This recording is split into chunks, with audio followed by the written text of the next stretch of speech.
کہ یہاں پر اہل کتاب کو اتحاد کی دعوت دی گئی ہے، لہٰذا اس امت کے شیرازے کو جمع کرنے کے لیے بھی ان تینوں نکات اس کلمہ کو بدرجہ اولا اساس بنیاد بنانا چاہیے۔ اس کلمے کو کیا بنانا چاہیے؟ اساس بنیاد کا مطلب اپنی فاؤنڈیشن بنانا چاہیے۔ آگے دیکھیے آپ، یہ آپ پیج آگے لگایا نہیں گیا پی ڈی ایف کا، ذرا تھوڑا سمجھ لیجئے پارہ اگر آپ کے پاس موجود ہو۔ پارے میں دیکھیے آپ اپنے، یا اہل الکتاب لم تحاجون فی ابراہیم وما انزلت التوراۃ والانجیل الا من بعدہ افلا تعقلون، آیت نمبر 65۔ اے اہل کتاب، تم ابراہیم کی بابت کیوں جھگڑتے ہو، حالانکہ تورات اور انجیل تو ان کے بعد نازل ہوئیں، کیا تم پھر بھی نہیں سمجھتے؟ حضرت ابراہیم علیہ السلام کے بارے میں جھگڑنے کا مطلب یہ ہے کہ یہودی اور عیسائی دونوں دعویٰ کرتے تھے کہ حضرت ابراہیم علیہ السلام ان کے دین پر تھے، حالانکہ تورات جس پر یہودی ایمان رکھتے تھے اور انجیل جسے عیسائی مانتے تھے، دونوں حضرت ابراہیم علیہ السلام کے سینکڑوں برس بعد نازل ہوئیں۔ پھر حضرت ابراہیم علیہ السلام یہودی یا عیسائی کس طرح ہو سکتے تھے؟ کہتے ہیں کہ حضرت ابراہیم اور موسیٰ علیہم السلام کے درمیان 1000 سال کا، اور حضرت ابراہیم اور عیسیٰ علیہ السلام کے درمیان 2000 کا فاصلہ تھا، 2000 سال کا فاصلہ تھا۔ آپ دیکھیے کتنا لمبا ڈیوریشن ہے، جس میں کہ بعد جو ہے یہ انبیاء کرام جو ہے رسالت جن کو ملی ہے، تو اس میں جو ہے گمراہیاں جو آئیں اس کے بعد رسول آتے رہے، لیکن اور وہ بتاتے رہے۔ آگے دیکھیے آیت نمبر 66، ہاں انتم ہؤلاء حاججتم فیما لکم بہ علم فلم تحاجون فیما لیس لکم بہ علم۔ سنو، تم لوگ اس میں جھگڑ چکے جس کا تمہیں علم تھا، پھر اب اس بات میں کیوں جھگڑتے ہو جس کا تمہیں علم ہی نہیں؟ تمہارے علم و دیانت کا تو یہ حال ہے کہ جن چیزوں کا تمہیں علم ہے، یعنی اپنے دین اور اپنے کتاب کا، اس کی بابت تمہارے جھگڑے بے اصل بھی ہیں اور بے عقلی کا مظہر بھی، تو پھر تم اس بات میں کیوں جھگڑتے ہو جس کا تمہیں سرے سے علم ہی نہیں؟ یعنی حضرت ابراہیم علیہ السلام کی شان اور ان کی ملت حنیفیہ کے بارے میں، جس کی اساس و توحید و اخلاص پر ہے، جس کی فاؤنڈیشن توحید اور اخلاص ہے، اس میں تم جھگڑتے ہو۔ ابراہیم علیہ السلام کو اللہ تعالیٰ نے خلیل اللہ یعنی کہ اپنا خلیل کہا، اور ابراہیم علیہ السلام موحد تھے، ایک اللہ تعالیٰ کی وحدانیت کو قبول کیے ہوئے تھے اور اس کے لیے ہر طرح کی قربانی کے لیے تیار تھے۔ ان کی زندگی ایک نمونہ تھی وحدانیت پر عمل کرنے کا، اور دیکھیے ان کی جو امت تھی بعد میں کس طرح کے اختلافات میں پڑ گئی، تو وہی یاد دلا رہے ہیں، یاد دلایا جا رہا ہے۔ آگے دیکھیے، ما کان ابراہیم یہودیا ولا نصرانیا ولکن کان حنیفا مسلما۔ ابراہیم نہ یہودی تھے نہ نصرانی، بلکہ وہ تو یک طرفہ خالص مسلمان تھے۔ ابراہیم علیہ السلام کے بارے میں میں نے ابھی آپ کو ایک بات بتائی کہ وہ خلیل اللہ ان کا لقب ہے، اللہ تعالیٰ نے انہیں اپنا دوست کہا، اور جس کو اللہ تعالیٰ اپنا دوست کہہ دے، آپ سوچئے ذرا اس کی عظمت، ذرا اس کی جو قسمت ہے وہ کیا ہوگی۔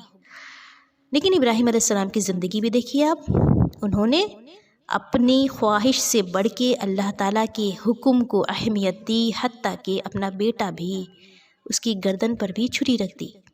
تو یہ بات مجھے یاد آ رہی ہے، اور ہم ذرا اپنے ایمان کا جائزہ لیں کہ اگر ہم اللہ تعالیٰ کو اپنا ولی مانتے ہیں اور اللہ تعالیٰ کا قرب حاصل کرنا چاہتے ہیں، تو یہاں تو الفاظ ہیں قرآن میں کہ ابراہیم علیہ السلام نہ یہودی تھے نہ نصرانی تھے، یہ سارے ریلیجن جو لوگوں نے بنا لیے یہ بات کی پیداوار ہیں، بلکہ وہ ان کے بارے میں آتا ہے کان حنیفا مسلما، حنیف تھے، کئی بار الفاظ آئے ہیں یہ حنیف حنیف حنیف، کیا ایک طرف کے حنیف، یہ نہیں کہ انہوں نے اللہ تعالیٰ کو مان کر جھگڑوں میں پڑ گئے، جھگڑے سلجھانے کے لیے، جھگڑوں کا جواب دینے کے لیے، بلکہ اپنے رب کو رب مان کر اس کی اطاعت میں لگ کر سب کچھ قربان کر دینے کی نیت کر بیٹھے، اور پھر اللہ تعالیٰ نے ان کو برگزیدہ کر دیا، ان کا مقام بلند کر دیا۔ تو جو بندہ اپنے آپ کو اپنے رب کے حکم پر عمل کرنے کے لیے ڈال دیتا ہے، اللہ تعالیٰ اسے ضائع نہیں کرتا، اللہ تعالیٰ اس بندے کی کوشش کو رائیگاں نہیں کرتا۔ اگر ہم یہ سوچ لیں کہ جو اللہ تعالیٰ کی راہ میں کرنے کے مجھ پر تقاضے ہیں، جو مواقع آئیں گے میں اسے جانے نہیں دوں گی، اس کے لیے اپنا وقت، اپنی صلاحیت، اپنی تھکن لگا دوں گی۔ تو دیکھیے یہیں سے اللہ تعالیٰ کی محبت میں اضافہ ہوتا ہے، اور اللہ تعالیٰ یہ ثابت کر دیتا ہے کہ یہ بندہ یا بندی کس کے لیے ہے، یہ دنیا کی محبت کے لیے ہے، بلکہ یہ یا پھر میری محبت کے لیے کیا ہے، قربان ہے۔ تو دیکھیے ابراہیم علیہ السلام کی زندگی میں بھی میں پڑھ رہی ہوں کہ کیا ہے، بہت سارے حادثات آئے، حتیٰ کہ اپنے وطن سے نکالے گئے، اپنے باپ نے جھڑک کر نکال دیا۔ اور دیکھیے آپ اس کے بعد بھی ابراہیم علیہ السلام کا صبر دیکھیے، ایک وادی چٹیل میں، ایک میدان میں جہاں پانی نصیب نہیں ہوتا۔ آپ اس واقعے کو ذرا یاد کریے تھوڑا سا کہ کس طرح اپنی بیوی اور بچے کو چھوڑ جانا اللہ کے دین، اللہ کے گھر کے خاطر۔ تو کیا اللہ تعالیٰ تڑپ ضائع جانے ہو دیتا ہے؟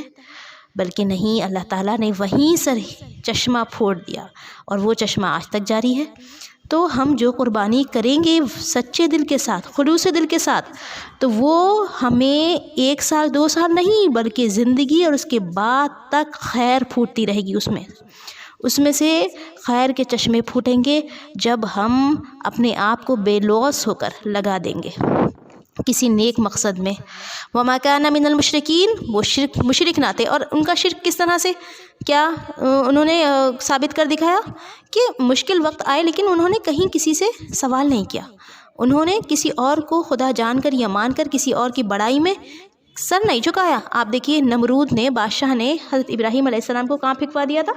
آگ میں، یاد ہے نا؟ لیکن کیا نمرود کے آگے جھک گئے؟ کیا نمرود کے آگے انہوں نے رونا شروع کر دیا؟ کیا نمرود کی بات کے آگے وہ دبنے لگے؟ کیا ڈرنے لگے؟ کیا گھبرانے لگے؟ نہیں نا۔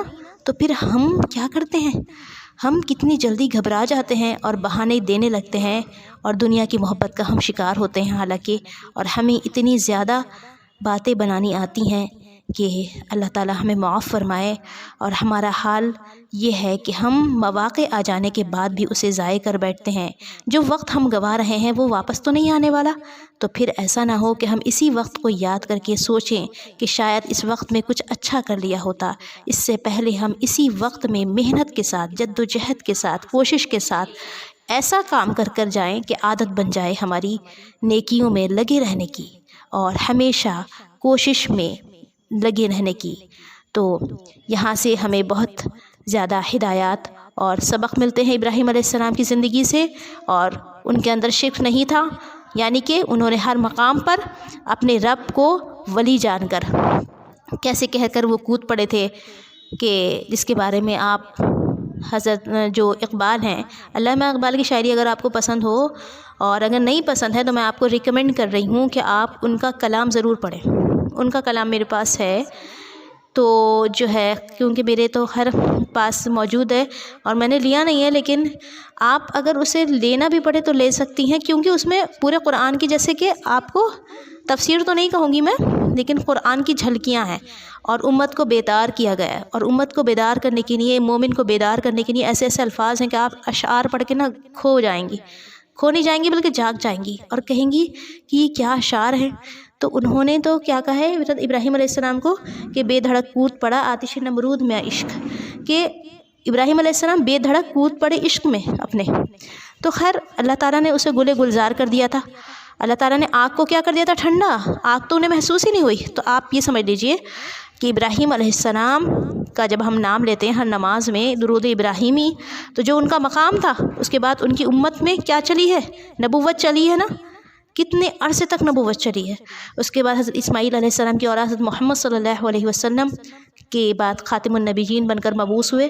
تو آپ دیکھیے ہم وسیلہ دیتے ہیں ایک طرح سے کہ جیسے کہ حضرت ابراہیم علیہ السلام اور اس کی امت پر اللہ تعالیٰ خاص کرم، اسی طرح حضرت محمد صلی اللہ علیہ وسلم اور ان کی امت پر خاص رحم فرما۔ یہی ہے نا الفاظ، اللہم صلی علی محمد وعلی آل محمد کما صلیت علی ابراہیم وعلی آل ابراہیم انک حمید مجید، اللہم بارک علی محمد وعلی آل محمد کما بارکت علی ابراہیم وعلی آل ابراہیم انک حمید مجید۔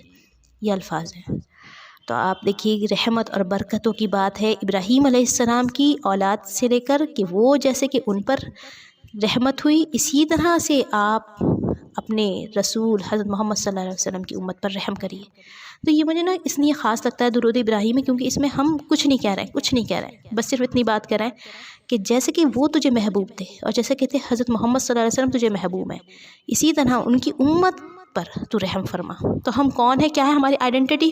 کچھ نہیں ہے، بس یہ کہ حضرت محمد صلی اللہ علیہ وسلم کی امتی ہیں ہم، یہ کہتے ہیں ہم اس میں۔ اور ہمارے پر رحمت کا مطلب کہ جو پریشانیاں، جو مشکلات، جو ہدایت چاہیے ہمیں، سب کچھ ہمیں عنایت کر دے، سارا کچھ آ جاتا ہے درود میں۔